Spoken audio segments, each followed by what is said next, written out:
नमस्कार, आप देख रहे हैं N24 न्यूज गुजरात। सूरत शहर के वरिया विस्तार में एक दुखद घटना हुई है, जहां एक बच्चा एक खुली गटर में गिर गया और उसकी मौत हो गई। घटना के बाद पुलिस ने जिम्मेदार अधिकारी या कर्मचारी के खिलाफ अपराध दर्ज किया है। परिवार ने पुलिस की शिकायत की मांग की और एक अज्ञात अधिकारी या कर्मचारी के खिलाफ एक अपराध दर्ज किया गया है, जो नगर पालिका के सीवर विभाग की देखरेख करता है। वर्तमान में पुलिस ने मामले की जांच शुरू की है।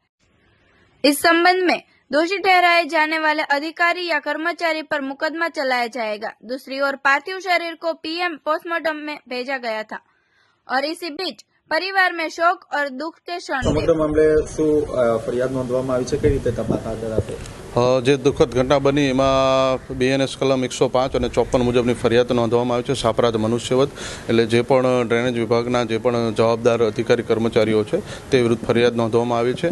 હાલ ફોરેન્સિક PM અને પેનલથી PM કરવામાં આવી રહ્યું છે। ત્યારબાદ જે પણ કાયદેસરની કાર્યવાહી છે તપાસ એ રીતે કરવામાં આવશે। બાકી ઘટના શું હતી, કઈ રીતે કેટલી મહેનત લાગી? 5 તારીખના રોજ 17:30 કોલ મળેલ કે આવી એક ઘટના બની છે। 2 વર્ષનું બાળક ગટરમાં પડી ગયેલ છે। તાત્કાલિક ફાયર બ્રિગેડ, પોલીસ જવાનો અને અન્ય તંત્ર કામે લાગેલું અને ગઈકાલે NDRFની ટીમ બોલાવવામાં આવેલ અને 2 વાગ્યાની આસપાસ મૃત્યુ મળી આવેલ। देखते रहिए N24 न्यूज गुजरात, सिर्फ हम तक ही नहीं सब तक।